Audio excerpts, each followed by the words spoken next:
আমার আপন বোনকে অন্য একজন লোক বাথরুমের পিছনে নিয়ে যেভাবে কাজ করল, আমি হঠাৎ তাদের দুজনকে একসাথে দেখে ফেলে আমি নিজেও কাজ করলাম। তারপর আমার বোন আমাকে বলল, ভাই আস্তে আস্তে দেও, ব্যথা পাচ্ছি। হ্যালো বন্ধুরা, আমি তোমাদের নূপুর আপু। আজকের গল্পটি সম্পূর্ণ শুনলে আপনাদের মেশিন দিয়ে টপটপ করে পানি চলে আসবে, তাই হাতের কাজ করার আগে হাতের কাছে টিস্যু রাখুন। রাত প্রায় ৩টা বাজে আর আমার ঘুম আসছিল না। মনে হচ্ছিল যেন কিছু একটা ঘটতে চলেছে।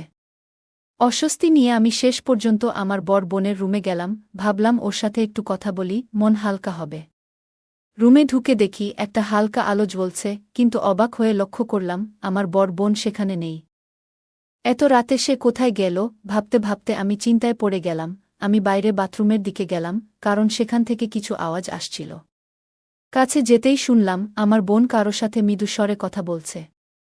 ওকে বলতে শুনলাম যেন দ্রুত কাজ শেষ করে, নয়তো কেউ টের পেতে পারে। অন্যদিকে আরেকটি কণ্ঠ শুনলাম যে বলছে, চিন্তা করো না, এখন কেউ আসবে না। আমার ভেতরটা তখন অনেক প্রশ্নে ভরে গেল, বুঝতে পারছিলাম না আসলে কি হচ্ছে। আমি ধীরে ধীরে বাথরুমের কাছে গেলাম। ভেতরে উকি দিয়ে দেখি আমার বড় বোন কারো সাথে কথা বলছে, যেন তারা কিছু ব্যক্তিগত সমস্যা নিয়ে আলোচনা করছে। তারা একে অপরকে সান্ত্বনা দিচ্ছিল, যেন কোনো দুশ্চিন্তার কারণ নেই। আমি তাদেরকে দেখে অবাক হয়ে গেলাম। এই পুরো ঘটনা দেখে আমার মনে নানা প্রশ্ন উকি দিতে লাগল। আমি রেগে গেলাম, কিন্তু বুঝতে পারছিলাম না এই পরিস্থিতিতে কি করা উচিত। মনের ভেতর ভীষণ অস্থিরতা নিয়ে সেখান থেকে চলে এলাম। একসময় আমার মাথায় একটি চিন্তা এলো। আমি বাথরুমের দরজার সামনে গিয়ে শান্ত স্বরে বললাম, আপু, আমি জানি তুমি ভিতরে আছো এবং কারো সাথে আছো। আমি বুঝতে পারছি তোমরা কি করছো। দয়া করে দরজাটা ধীরে খুলে দাও, যেন বাড়ির অন্য কেউ টের না পায়। ভেতর থেকে আমার বোনের কণ্ঠ ভেসে এলো, ভাই, তুমি ভুল করছো। আমি তো শুধু একাই বাথরুমে এসেছি, অন্য কিছু না। আমি শান্তভাবে বললাম, আপু, আমি যা দেখেছি তা জানি, আর আমি মিথ্যা বলছি না। দরজাটা খুলতে বলছি, না হলে মা বাবাকে ডাকব। ভেতর থেকে আপু হঠাৎ করে কণ্ঠ নরম করে বলল, ভাই, দয়া করে কাউকে ডেকো না। আমি দরজা খুলছি। কিছুক্ষণ পরে আপু ধীরে ধীরে দরজা খুলল। সেই মুহূর্তে আমি বুঝতে পারলাম ওখানে আরও কেউ ছিল। এলাকার একটি ছেলে তার সাথে ছিল। আমি কড়া স্বরে বললাম, তুমি চলে যাও, আর ফিরে এসো না। ওই ছেলেটি তখন চলে গেল, কিন্তু আমার বোন সেখানে থেকে গেল। রাগে আমার মনে অস্থিরতা কাজ করছিল, যেন এই ঘটনা বহুদিন ধরে ঘটছে। আমি বোনকে জিজ্ঞেস করলাম, এমনটা কতদিন ধরে চলছে? বোন তখন ভীষণ বিব্রত ছিল এবং বলল, ভাই, আমি জানি এটা ভুল হয়েছে। আমি আর কখনো এমন কিছু করব না, আমাকে ক্ষমা করে দাও। আমি কিছুক্ষণ চুপ থেকে বললাম, তুমি বড় ভুল করেছ, কিন্তু এই ভুলের পুনরাবৃত্তি হতে দেওয়া যাবে না। আমি থাকতে কেন তুমি অন্যের সাথে এমন করছ? তোমাকে তো আমি আগেই জানিয়েছিলাম, তখন তো পাত্তা দেওনি। বোন বলল, তুমি আমার ভাই, এসব বলছো কেন? এবার চলে যাও এবং তোমার জীবন ঠিক পথে নিয়ে আসার চেষ্টা করো। একটি মুহূর্তে আমার মনে হলো পরিস্থিতি অনেক জটিল হয়ে গেছে। আমি বললাম, দয়া করে এই অবস্থা থেকে বেরিয়ে আসো। আমাকে এমন কঠিন পরিস্থিতিতে ফেলো না। আমি বুঝতে পারছিলাম আমার কথায় কিছুটা প্রভাব পড়েছে। তারপর আমি বললাম, তোমাকে তার সঙ্গে কথা বলা বন্ধ করতে হবে। আমি শুধু একা তোমার সঙ্গে কথা বলতে চাই। আপু, তোমার জন্যে আমি সব করতে রাজি আছি। এরপর আমি বললাম, তোমার যা ইচ্ছে তা করো, কিন্তু সঠিক সিদ্ধান্ত নাও, না হলে আমি মা বাবাকে সবকিছু জানাবো। আমার বড় বোন তখন শান্তভাবে বলল, নাহিদ, আমি তোমার বড় বোন, ভুল বুঝছ। আমি বললাম, তুমি আমাকে ছোট মনে করতে পারো, কিন্তু আমি সব বুঝি। আমাকে নিয়ে ভুল সিদ্ধান্ত নিও না। এই মুহূর্তে আমি খুব বিরক্ত, তবু আমি এখানে তোমার সাহায্যের জন্য এসেছি। আমি ওর হাত ধরে বললাম, তোমার পরিস্থিতি খুবই কঠিন, কিন্তু আমি তোমার পাশে আছি। তুমি শুধু আমাকে সময় দেও। আমার কথায় রাজি থাকলে আমাকে এখনই জানাও। আমার বড় বোন কিছুক্ষণ চুপ থাকল। তারপর বলল, এখন বলবো না, কাল বলবো। আমি জোর দিলাম, না, এখনই আমাকে বলো। কাল হতে অনেক দেরি হয়ে যাবে। সে বলল, দয়া করে আমাকে একটু সময় দাও, আমি সবকিছু ঠিকঠাক করব। এই কথাগুলো শুনে আমি চিন্তিত হয়ে বিছানায় ফিরে গেলাম। সারা রাত ঘুমাতে পারলাম না। আমার বোনের কথাগুলো বারবার মনে হচ্ছিল। সে কিভাবে এমন কাজ করতে পারে? এতদিন আমি শুধু সন্দেহ করছিলাম, আজ তা সত্য হল। সকালে যখন ঘুম ভাঙল, দেখি আম্মা নাস্তা তৈরি করে রেখেছেন। আমার কাছে নাস্তা করতে বসে ভাবতে লাগলাম কিভাবে এই পরিস্থিতির সমাধান করা যায়। নাস্তার পর বর বোনের রুমে গিয়ে দেখি ও তার ছোট ছেলেকে নাস্তা দিচ্ছে। আমাকে দেখে আপু একটি হাসি দিল। মনে হলো সে আমার কথায় রাজি ছিল। এটা দেখে মনে হলো জীবনের কিছু ব্যাপার সবসময় জটিল থাকে, কিন্তু আমরা একে অপরকে সাহায্য করে তা কাটিয়ে উঠতে পারি। একদিন দোকানে বসে কাজ করছিলাম। আমার ছোট ভাই দোকান খুলে বসেছিল। হঠাৎ তাকে বললাম, তুমি জানো আমাদের গ্রামে একটা মেয়ে আছে, তার নাম প্রিয়া। সে খুব সুন্দর, মাঝে মাঝে আমার দোকানে আসে কিছু জিনিস কেনার অজুহাতে। আমার কথা শুনে ছোট ভাই হেসে বলল, তোমার প্রিয়ার সাথে একটু কথা বলার প্রয়োজন আছে নাকি? আমি হেসে বললাম, আজ বাসায় ফিরে একটু ভাবতে হবে। বাড়িতে পৌঁছে দেখি ফোনে মেসেজ এসেছে প্রিয়ার থেকে। সে বলল, নাহিদ, তোমাকে অনেক মিস করছি। আমার সাথে দেখা করার চেষ্টা করো। সারাদিন তোমার কথা ভেবেছি। আমি উত্তর দিলাম, আমিও তোমাকে মিস করছি, কিন্তু এখানে গ্রামের পরিবেশ, সহজে দেখা করা যায় না। প্রিয়া তখন বলল, আমার কাছে একটা ভালো আইডিয়া আছে। আমি আগ্রহ নিয়ে জিজ্ঞেস করলাম, কী ধরনের আইডিয়া? সে বলল, তোমার বাড়ির পেছনের আখের জমি রয়েছে, সেখানে দেখা করতে পারো। আমরা সেখানে শান্তিতে কথা বলতে পারব। সেখানে শুধু তুমি আর আমি থাকব, কেউ আমাদের বিরক্ত করবে না। এই প্রস্তাবে আমি একটু বিব্রত ছিলাম, কারণ গ্রাম ছোট, সবাই সবকিছু দেখে ফেলে। কিন্তু প্রিয়ার সাথে দেখা করার সুযোগটা মিস করতে চাইনি।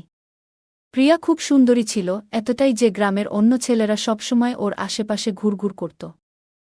আমি ভেবেছিলাম যদি কিছু বুঝতে পারে তবে লোকেরা অনেক কথা বলবে। তবে আমি প্রিয়াকে বললাম, আমাদের খুব সাবধানে চলতে হবে। আমি চাই না আমাদের সম্পর্ক নিয়ে এখনই কেউ সন্দেহ করুক। প্রিয়া বলল, নাহিদ, আমরা কি অন্য কোনো নিরাপদ জায়গায় দেখা করতে পারি? তোমাকে আমি খুব মিস করছি। তোমার কাছে যেতে চাই। আমার তোমার সাথে কিছু গুরুত্বপূর্ণ কথা আছে। আর হ্যাঁ, পরিবারের লোকেরা আমার জন্য বিয়ের প্রস্তাব খুঁজছে। তারা চায় আমি শিগগিরই বিয়ে করি। আর আমি তোমার কথাই ভাবছি। আমি জানতাম প্রিয়া আমাকে ভালোবাসে, আমিও তাকে ভালোবাসতাম, তবে জীবনে তখনও অনেক কিছু করার ইচ্ছে ছিল। তাই বিয়ের মতো বড় সিদ্ধান্ত নিতে চাইছিলাম না।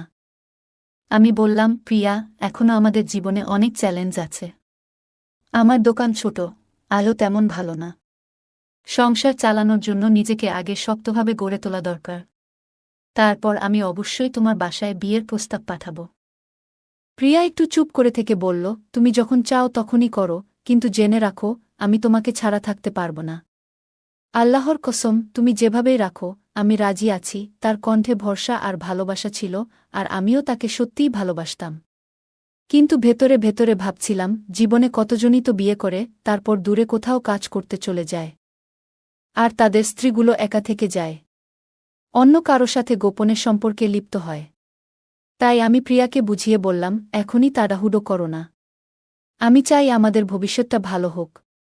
একটু সময় দাও, আমি যখন নিজের পায়ে দাঁড়াব তখন তোমাকে বিয়ে করব, ইনশাল্লাহ। আর তোমাকে আমি আমার সাথে রাখব সব সময়। প্রিয়া আমার দিকে তাকিয়ে বলল, ঠিক আছে নাহিদ, আমি অপেক্ষা করব। তুমি রাতের বেলা আসবে, আমি তোমার অপেক্ষায় থাকব।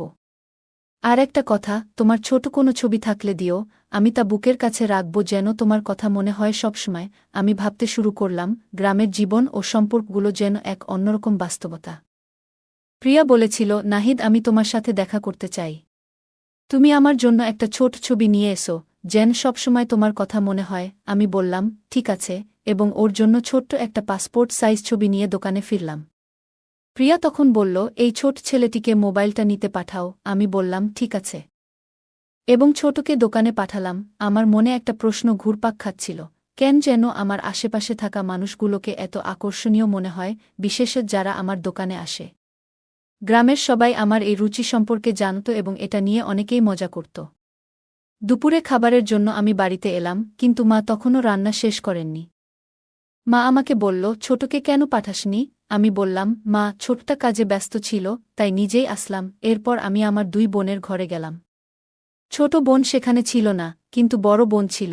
আপু হঠাৎ আমাকে বলল, ভাই, আমি একজনকে পছন্দ করি। আমি বললাম, হ্যাঁ, আমি জানি সেই ছেলেটা তো। কিন্তু সে বলল, না, সে নয়, সে অন্য কেউ, আমাদের সম্প্রদায়ের না। আমি বেশ অবাক হলাম।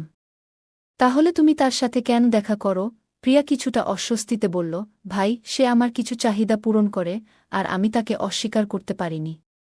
কিন্তু সত্যি বলতে, আমি তাকে বিয়ে করতে চাই না। আমি কিছুটা বিরক্ত হয়ে বললাম, তাহলে কেন এমন কিছুতে নিজেকে জড়াও যেটা তুমি চাইছ না? প্রিয়া উত্তরে বলল, ভাই, আমি আসলে অন্য একজনকে পছন্দ করি আর আমি তাকে বিয়ে করতে চাই। কিন্তু সমস্যাটা হলো সে আমাদের সম্প্রদায়ের নয়। মা বাবা এটা মেনে নেবেন না। আমার মনের মধ্যে চিন্তার ঝড় চলতে লাগল। আপু যে এইভাবে একটা সম্পর্ক নিয়ে এত সিরিয়াস হয়ে উঠেছে, এটা ভাবতেই পারিনি। সে আমাকে বলল, ভাই, মা বাবার সাথে কথা বলো, আমি তাকে বিয়ে করতে চাই। আমি বললাম, প্রিয়া, এই ধরনের বড় সিদ্ধান্তে খুব সাবধানে নিতে হবে। তুমি ভেবে দেখেছ তো ভবিষ্যতে এটা কি রকম প্রভাব ফেলতে পারে? আমার মনে প্রশ্ন উঠল, এখন আমরা কিভাবে ভাবছি যে আমাদের পরিবার থেকে কাউকে অন্য কারো হাতে তুলে দেব? এটা কখনোই সহজ সিদ্ধান্ত না। আমি বললাম, ঠিক আছে, আমি মা বাবার সাথে কথা বলবো, কিন্তু আমার কথাটা শুনতে হবে। কিন্তু সে বলল, না ভাই, আগে কথা বলো, তারপর অন্য কিছু চিন্তা করো। আমি বললাম, দিদি, দয়া করে এ বিষয়ে এখনই এত তাড়াহুড়ো করো না। সময় লাগবে, তুমি আমাকে আজকে সময় দেও। সে পাল্টা বলল, না ভাই, আজ রাতেই আমি কথা দিয়েছি, তাই আমার প্রেমিকের সাথে দেখা করতেই হবে। আমি কিছুটা হতবাক হয়ে বললাম, প্রিয়া, তুমি এমনভাবে কথা বলছো কেন? আমি তোমার ছোট ভাই। সে হাসি মুখে বলল, হ্যাঁ, তুমি আমার ছোট ভাই, আর আজ তুমি আমাকে পরিচালনা করছো। দয়া করে আজ আমাকে একটু সময় দাও, পরে আমরা মিলে সব ঠিক করব। সে মেনে নিল এবং বলল, ঠিক আছে, তবে একটা শর্ত আছে। আমি তাকে প্রতিশ্রুতি দিলাম যে আমরা মা বাবার সাথে কথা বলবো, তবে যাতে সবাই মেনে নিতে পারে। সে আশ্বস্ত হয়ে বলল, ঠিক আছে ভাই, আশা করি সবকিছু ঠিকঠাক হবে। আমি জানি। এদিকে আমি তাকে বললাম, আজকের দিন একটু শান্ত থাকো, যদি দেখা করতেই হয় তাহলে পরে দেখা করো, আমি সারা রাত অপেক্ষা করতে পারবো। সে বলল, ঠিক আছে, আমি রাত 1টায় আসব এবং কিছু সময় তোমার সাথে কাটাবো। এই গল্পের দ্বিতীয় পার্ট চাইলে কমেন্টে জানাও। তাহলে দ্বিতীয় পার্টটি দিব। গল্পটা কেমন লাগলো জানাতে ভুলবে না। আরও মজার মজার রোমান্টিক গল্প শুনতে চাইলে ভিডিওটি লাইক, শেয়ার এবং চ্যানেলটি সাবস্ক্রাইব করতে এবং বেল আইকনটি ক্লিক করতে ভুলবে না। ধন্যবাদ।